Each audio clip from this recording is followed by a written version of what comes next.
वैसे तो बहुत स्टूडेंट को बहुत भारी लगता है ये प्रूफ करने में, कहता है कि इसमें रटने का चीज़ है, इसमें रटना ज़्यादा पड़ता है। रटना उतना नहीं है, आप सिर्फ कंसेप्ट को पकड़िए, कंसेप्ट समझिए, कंसेप्ट समझ गए इसको रटने का आवश्यकता नहीं पड़ेगा।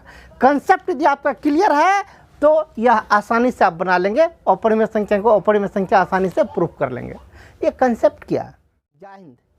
आज की क्लास में अपने लोग सॉल्व करने वाले हैं बुक केसी सिन्हा का एक्सरसाइज 1.3 और चैप्टर होगा रियल नंबर, क्लास 10th के लिए। चलिए इसमें आज इस चैप्टर में, इस चैप्टर के इस एक्सरसाइज में मुख्य रूप से अपने लोग प्रूफ करने वाले हैं क्या, अपरिमेय संख्या। भिन्न भिन्न प्रकार का अपरिमेय संख्या दिया हुआ उसको कहता है प्रूफ करे कि यह अपरिमेय संख्या है, ठीक ना। तो अपरिमेय संख्या को कैसे प्रूफ करेंगे कि वह अपरिमेय संख्या है। दिया रहेगा परफेक्ट अपरिमेय ही दिया रहेगा, उसको कहेगा सिद्ध करे कि यह अपरिमेय संख्या है। जरा कल्पना कीजिए सिद्ध कैसे कीजिएगा कि यह अपरिमेय संख्या है। यदि आप ही से पूछ दिया जाए या आप सिद्ध करें कि आप एक आदमी हैं, तो कैसे सिद्ध कीजिएगा। किन्हीं से भी पूछ दिया जाए आप सिद्ध कीजिए कि आप एक आदमी हैं, सिद्ध कीजिए कि आप एक लड़का हैं, कैसे सिद्ध कीजिएगा। तो सिद्ध करने का एक तरीका, एक विशेष तरीका अपनाते हैं, उसी कॉन्सेप्ट के आधार पर इनको प्रूफ करेंगे। वैसे तो बहुत स्टूडेंट को बहुत भारी लगता है ये प्रूफ करने में, कहता है कि इसमें रटने का चीज़ है, इसमें रटना ज़्यादा पड़ता है। रटना उतना नहीं है, आप सिर्फ कंसेप्ट को पकड़िए, कंसेप्ट समझिए, कंसेप्ट समझ गए इसको रटने का आवश्यकता नहीं पड़ेगा। कंसेप्ट यदि आपका क्लियर है तो यह आसानी से आप बना लेंगे, अपरिमेय संख्या को अपरिमेय संख्या आसानी से प्रूफ कर लेंगे। ये कंसेप्ट क्या है। कंसेप्ट वही है अभी जो बोले, सिद्ध करें कि आप एक आदमी हैं। आप एक आदमी हैं, कैसे सिद्ध कीजिएगा कि आप एक आदमी हैं। इसके लिए एक कंसेप्ट को अपनाइए। कंसेप्ट क्या है जरा ध्यान से सुनिए। हमें सिद्ध करना है क्या, हम अपने पे लेते हैं, हम एक आदमी हैं, हम एक आदमी हैं। कैसे सिद्ध करेंगे कि हम एक आदमी हैं। तो सबसे पहले सिद्ध करने से पहले हम मान लेते हैं, यदि संभव हो तो माना कि मैं एक जानवर हूँ, ठीक ना। जानवर नहीं है, जानते कि हम भी जानते जानवर नहीं है, लेकिन क्या सपोज करेंगे पहले, यदि संभव हो तो माना कि मैं एक जानवर हूँ और मुझे एक पूँछ है। जब जानवर है तो पूँछ तो होबे करेगा, परफेक्ट। जानवर हैं, जब जानवर अपने आप को हम सपोज किए हैं तो मेरे पास पूँछ तो परफेक्ट होगा, मेरे पास सींग भी होगा, ठीक ना। अब चलिए अब हम टैली करवाएंगे। यदि हम जानवर हैं तो जानवर का टोटल प्रॉपर्टी हमें मिलना चाहिए। कौन कौन प्रॉपर्टी, हमें एक पूँछ होना चाहिए, 2 सींग होना चाहिए। लेकिन हम यहाँ देख रहे हैं कि हमें सींग है ही नहीं, हमें पूँछ है ही नहीं, हमें सींग नहीं है, हमें पूँछ नहीं है। इसका मतलब क्या, हम जो माने थे यदि संभव हो तो माना कि मैं एक जानवर हूँ, अर्थात हम जो माने थे वो माना गया स्टेटमेंट मेरा गलत था। इसका मतलब वो स्टेटमेंट गलत था तो तब सही क्या था, क्या सही था, जब हम जानवर नहीं हैं, हम क्या है, एक आदमी है। इसी कंसेप्ट पे चलिए इसको प्रूफ करते हैं। प्रूफ कैसे करते हैं, तो सेम कंडीशन, क्या हमें सिद्ध करना है, सिद्ध कीजिए कि √2 एक अपरिमेय संख्या है। हम जानते हैं कि यह अपरिमेय है, और सिद्ध भी करना है क्या, यह अपरिमेय संख्या। तो कैसे सिद्ध करेंगे, वही यदि संभव हो तो मान लिया कि यह एक जानवर है, ठीक है, जानवर नहीं, यहाँ अपरिमेय संख्या सिद्ध करना है तो अपरिमेय नहीं मानेंगे, हम सिद्ध करने थे। सिद्ध कीजिए कि मैं एक आदमी हूँ, तो इसके लिए हमें मानना पड़ा था क्या, हम आदमी नहीं माने थे अपने आप को, जानवर माने थे, मतलब उसका उल्टा माने थे। हम भी इसका उल्टा मानेंगे, क्या मानेंगे, पहले हल लिख लीजिए, ठीक ना। यदि संभव हो तो माना कि √3 नहीं √2 न है, माना कि √2 एक परिमेय संख्या है, परिमेय संख्या है जिसका गुणनखंड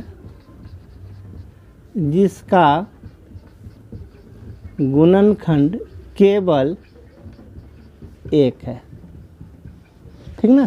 अभी जैसे अभी प्रूफ किए थे, माना कि यह एक जानवर है, यदि जानवर है तो उसके पास एक पूँछ है, वही क्या है। यदि संभव हो तो माना कि √2 एक परिमेय संख्या है, और यदि परिमेय संख्या है तो उसका गुणनखंड क्या होना चाहिए, 1 होना चाहिए, ठीक ना। किसको हम परिमेय माने हैं, √2 को, ये जो √2 है इसको हम परिमेय माने हैं। √2 यदि परिमेय संख्या है तो परिमेय संख्या को हम जानते हैं p/q के रूप में लिखते हैं। तब √2 क्या होना चाहिए? p/q होना चाहिए। क्यों? क्योंकि √2 को हम क्या माने? √2 एक परिमेय संख्या है, तो √2 बराबर परिमेय संख्या। परिमेय संख्या मतलब क्या? p/q, ठीक ना। अब दोनों ओर वर्ग कर दीजिए, दोनों ओर वर्ग करने पर। कहिएगा वर्ग क्यों कर रहे हैं? वर्ग करने के पीछे मेरा रीजन क्या उद्देश्य है, तो थोड़ा देर में स्पष्ट हो जाएगा। चलिए, दोनों ओर वर्ग किए, इधर वर्ग कीजिएगा तो √2 का स्क्वायर खलिया 2, p का स्क्वायर p², q का स्क्वायर q², ठीक ना। अब चलिए कोना कोनी गुना कर लीजिए, गुना कीजिए, क्या हो जाएगा? p² बराबर 2q, ठीक ना। इसको ऐसा भी लिख सकते हैं, इसका उल्टा लिख लीजिए, मज़ा आएगा। इन दोनों को पहले गुना कर लीजिए, 2q² बराबर p², ठीक ना। अब जरा इसको जरा गौर से देखिए, गौर से देखिए इसमें क्या बात है। समझने वाली कंसेप्ट जो सब मतलब इसको भारी जो मान लेता है, यही उसका कंसेप्ट क्लियर नहीं होता। इस कंसेप्ट को जरा गौर से समझिए। यहाँ 2 क्या है? 2 इस सेट गुना के रूप में कुछ नहीं है यहाँ, किंतु ये गुना है 2 गुना के रूप में है। तो अगले बार 2 को उस सेट हम भागा के रूप में भेजेंगे। अभी 2 गुना के रूप में है, उस सेट जाएगा तो p में 2 से भाग लगेगा, अर्थात क्या? गुना है तो भागा में जाएगा, तो क्या लिखेंगे? इसीलिए p में 2 से भाग लगेगा, ठीक ना। p में 2 से भाग लगेगा, भागा लगाए नहीं हम। जरा इसको, इस कंसेप्ट को अच्छा समझिए। गुना में है, उस सेट तो भागा में जाएगा, तो उसी को हम भाषा में लिख दिए क्या? p में 2 से भाग लगेगा, ठीक ना। p में 2 से भाग लगेगा। एक दूसरा कंसेप्ट का सहारा फिर लेते हैं, ठीक ना, क्योंकि उनका यूज करेंगे। जरा एक बात और कहिएगा आप लोग, यहाँ हम रफ कर लेते हैं कहीं साइड में, यहीं पर रफ कर लेते हैं। जैसे 30 में 2 से भाग लगता है, लगता है कि नहीं लगता? आप ही लोग बतलाइए। 30 में 2 से भाग लगता है, तो हम लिख सकते हैं 30 बराबर 2 गुना समथिंग, समथिंग कुछ हो, लेकिन 30 को लिख सकते हैं 2 गुना समथिंग। अगला एग्जांपल लीजिए, 30 को हटाइए। चलिए दूसरा एग्जांपल लेते हैं, 50। 50 में कितना से भागा लगता है? 5 से भागा लगता है। 50 में 5 से भागा लगता है, तो हम लिख सकते हैं 50 बराबर 5 गुना समथिंग। जितना से भागा लगता है उतना गुना समथिंग लिख सकते हैं। समथिंग क्या होगा? 10, 5 गुना 10। समथिंग को छोड़िए, समथिंग जो वाला है समथिंग को नहीं लेना है। 50 को लिख सकते हैं ना 5 गुना कुछ, ठीक ना। उसी प्रकार p में जब 2 से भाग लगेगा, p में 2 से भाग लगेगा, जैसे 50 में 5 से भाग लगता है तो 50 बराबर 5 गुना समथिंग। p में 2 से भाग लगता है तो यहाँ लिख सकते हैं p बराबर 2 गुना समथिंग। समथिंग को क्या कह देते हैं, ठीक ना। p में 2 से भाग लगता है तो क्या लिखेंगे? p बराबर 2 गुना समथिंग। जैसे 50 में 5 से भाग लगता है तो 50 बराबर 5 गुना समथिंग, तो p बराबर 2 गुना समथिंग, ठीक ना। अब फिर दोनों ओर स्क्वायर कीजिए, दोनों ओर वर्ग करने पर, ठीक ना। दोनों ओर वर्ग करने पर वर्ग कीजिए, वर्ग कीजिएगा तो इस साइड क्या हो जाएगा आपका? p², उस साइड क्या होगा? 2 का स्क्वायर 4, k का स्क्वायर k², ठीक ना। p² बराबर 4k² निकला, ठीक ना। p² का मान यहाँ पे रखा है, इसको जरा गौर से देखिए। आप जब बनाइएगा तो इसको घेरिएगा नहीं, हम इसीलिए घेर रहे हैं कि आपको समझाना है। यहाँ देखिए p² का मान दिया हुआ है, p² का मान कितना दिया हुआ? 2q²। तो p² का मान रख दीजिए कितना? 2q² बराबर कितना? 4k², ठीक ना। अब चलिए 2 इस साइड गुना में है, 2 को उधर भेजिए, भागा में चला जाएगा तो क्या बच जाएगा? q² बराबर 2 गुना में है, 2 उधर भेजिए भागा में, 2 उधर भागा में चले जाएगा तो 2 से भागा लगा दीजिए ना, बोलिए कितना हो गया? 2k², ठीक ना। अब फिर यहाँ पर डिसीजन लीजिए, 2 इस साइड गुना में है, इस साइड आएगा तो भागा में आएगा, इस साइड भागा में आएगा तो किस में भागा लगेगा? q में 2 से भाग लगेगा। तो यहाँ डिसीजन लिखिए, q में 2 से भाग लगता है, समीकरण 2। चलिए जरा ध्यान दीजिए, पहला समीकरण क्या निकाले हैं? पहला समीकरण निकाले हैं p में 2 से भाग लगेगा, दूसरा समीकरण निकाले हैं q में 2 से भाग लगेगा।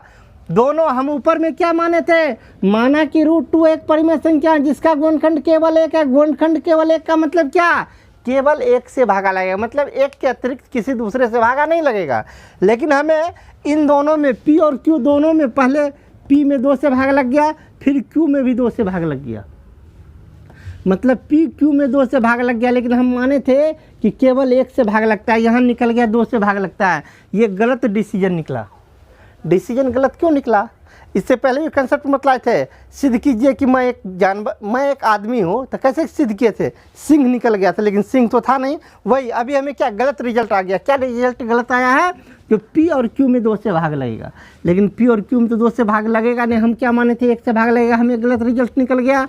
तो यहाँ लिखेंगे, यहाँ P और Q में 2 से भाग लगता है, लेकिन हमने माना था कि केवल एक से भाग लगेगा, ठीक ना। अतः हमारा मान्यता गलत था, ठीक ना। अतः हमारा मान्यता गलत था। कौन मान्यता गलत था, ऊपर में जो इसको जो हम परिमेय माने थे, ये मान्यता गलत था। मान्यता गलत था तो सही मान्यता क्या होगा, √2 जब परिमेय नहीं होगा तो दो एगो संख्या होता है परिमेय अपरिमेय। √2 जब परिमेय नहीं हुआ तो √2 क्या होगा, अपरिमेय होगा।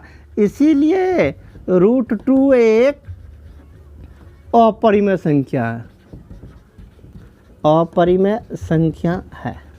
कंप्लीट, यही प्रूफ करना था, ठीक ना। अब देखिए, इनको तो प्रूफ कर लिए, ये पहला सवाल था, इसीलिए इसको हम लंबा टाइम खींचा और अच्छा से डिटेल किए। अब जरा ध्यान दीजिएगा, अब भी जो प्रूफ किए हैं, ऐसा नहीं कि √2 को प्रूफ करने का केवल एक प्रोसेस है, इसका एक और प्रोसेस है, लेकिन इसमें नहीं लगाएंगे। वो किस में लगाएंगे, तो उस सवाल पे पहुंचने दीजिए, आपको वहाँ पे हम अंतर बतला देंगे कि कैसे कैसे बनाना। लेकिन इतना बात तो परफेक्ट आप याद रखिए, कभी भी जब प्रूफ करने का होगा तो ऊपर में इतना बात आपको लिखना ही पड़ेगा, एक लाइन लिखना ही पड़ेगा। √2 की जगह पर √5 दे दे तो यहाँ पे √5 दे दीजिएगा, इतना बात तो लिखना ही पड़ेगा। क्या, यदि संभव हो तो माना कि √2 एक परिमेय संख्या है जिसका गुणनखंड केवल एक है। और नीचे में इतना जो लैंग्वेज में जो लिखा है, इतना बात तो सब में लिखना ही लिखना है, ऊपर वाला और नीचे वाला ये दोनों लिखना ही लिखना है, ठीक ना। चलिए अब चलते हैं इसी एक्सरसाइज का क्वेश्चन नंबर 2 पर। क्वेश्चन नंबर 2 क्या है, इनको देखिए। क्वेश्चन नंबर 2 में है, सिद्ध कीजिए कि √3 एक अपरिमेय संख्या है, ठीक है। √3 को सिद्ध करना है, क्या अपरिमेय संख्या है। सेम प्रोसेस से बनाइए, क्या बनाइएगा, यदि संभव हो तो माना कि √3 एक परिमेय संख्या है जिसका गुणनखंड केवल एक है, ठीक ना। यदि संभव हो तो माना कि √3 एक परिमेय संख्या है जिसका गुणनखंड केवल एक है। √3 को परिमेय संख्या माने हैं तो √3 बराबर P/Q। अब दोनों ओर वर्ग कर लीजिए, दोनों ओर वर्ग करने पर,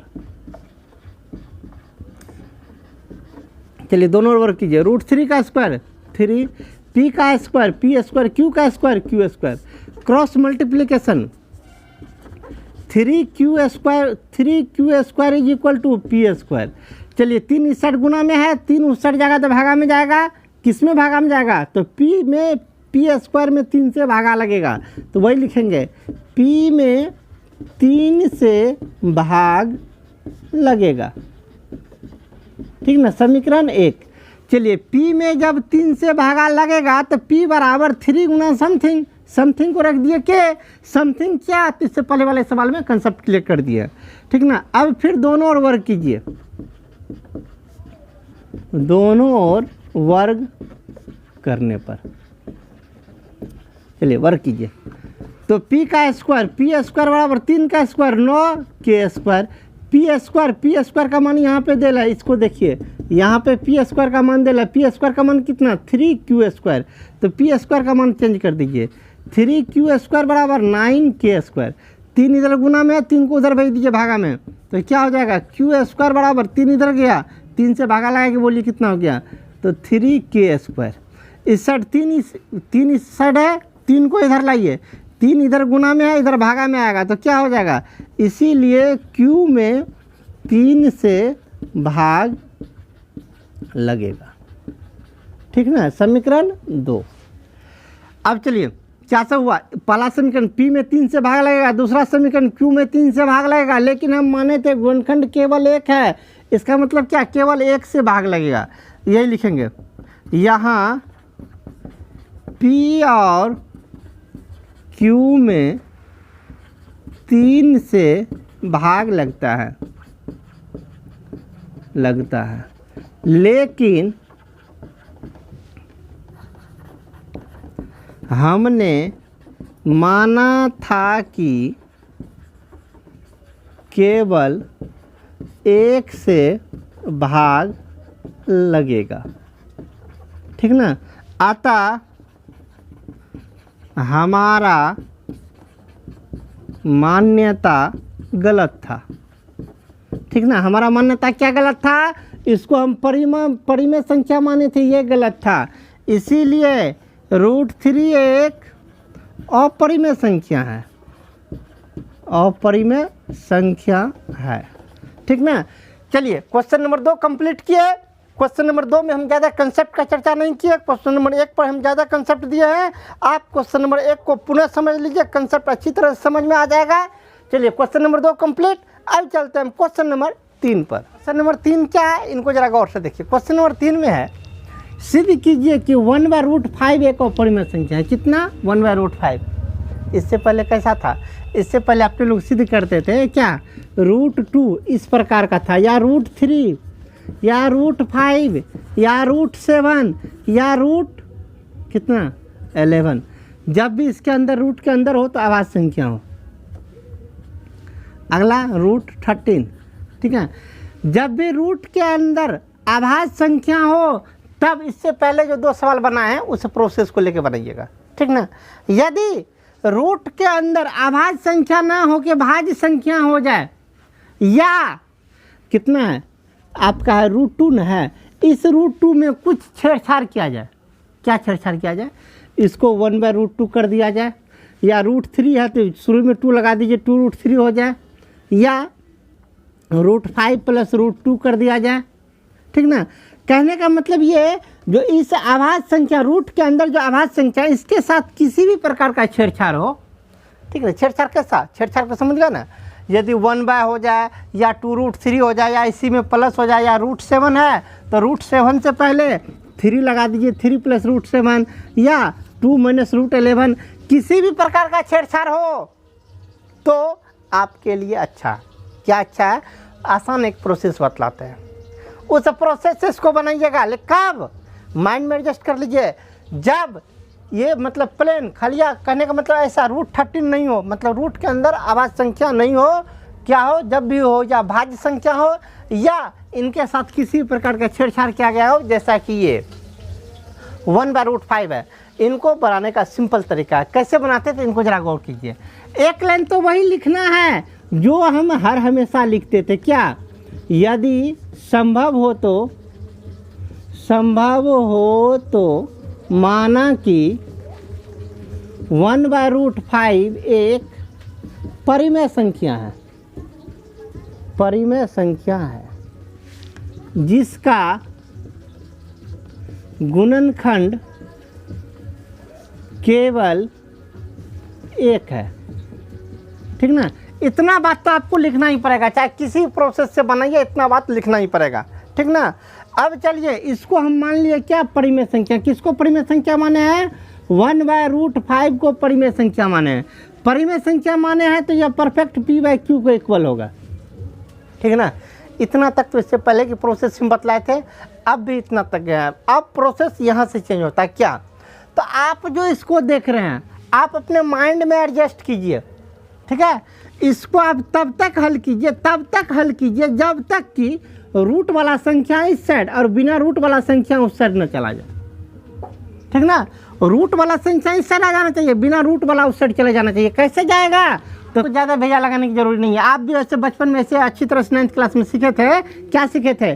कभी भी नीचे में यदि रूट लगा रहे तो इसका हर परिमेकरण करते हैं। कभी भी नीचे में रूट रहे तो हर परिमेकरण करते हैं, इसमें भी हर परिमेकरण कीजिए। तो कितना हो जाएगा?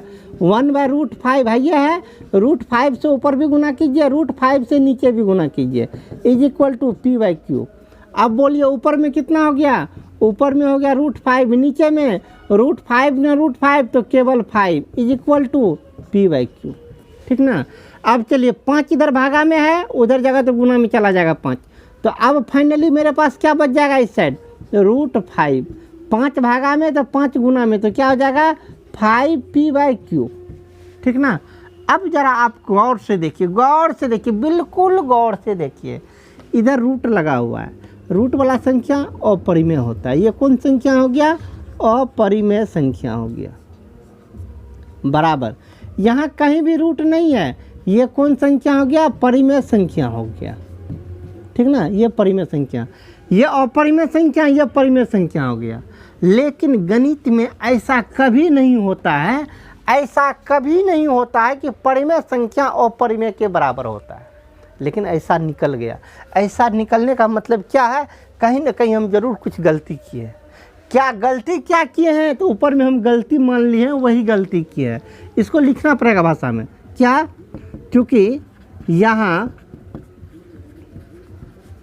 अपरिमेय संख्या परिमेय संख्या के समान है, जो असंभव है, जो बिल्कुल असंभव है, ठीक ना। ये असंभव बात क्यों निकला? क्यों नहीं, अतः लगाइए, अतः हमारा मान्यता गलत था। क्या मान्यता गलत था? तो इसको परिमेय माने थे, यही मान्यता गलत था। इसीलिए 1/√5 एक अपरिमेय संख्या है। क्लियर? यही हमें प्रूफ करना था। चलिए क्वेश्चन नंबर 3 प्रूफ किया। उम्मीद है आज के इस क्लास में आपको कंसेप्ट अच्छी तरह से क्लियर हो गया होगा। फिर भी यदि किसी भी प्रकार का कोई भी डाउट हो तो कमेंट सेक्शन में कमेंट अवश्य कीजिएगा। और हाँ, यदि क्लास आपके लिए कंफर्टेबल है, आपको अच्छा लगता है, इस चैनल को परफेक्ट सब्सक्राइब कीजिएगा। साथ ही साथ वीडियो को लाइक करना मत भूलिएगा, क्योंकि उसी लाइक करने से हम मोटिवेट होते हैं, आपके लिए हम वीडियो बनाते हैं, ठीक ना। तो चलिए आज की क्लास में बस इतना ही। हम मिलेंगे अगले क्लास में क्वेश्चन नंबर 4 या उनसे आगे को लेकर। तब तक के लिए जय हिंद।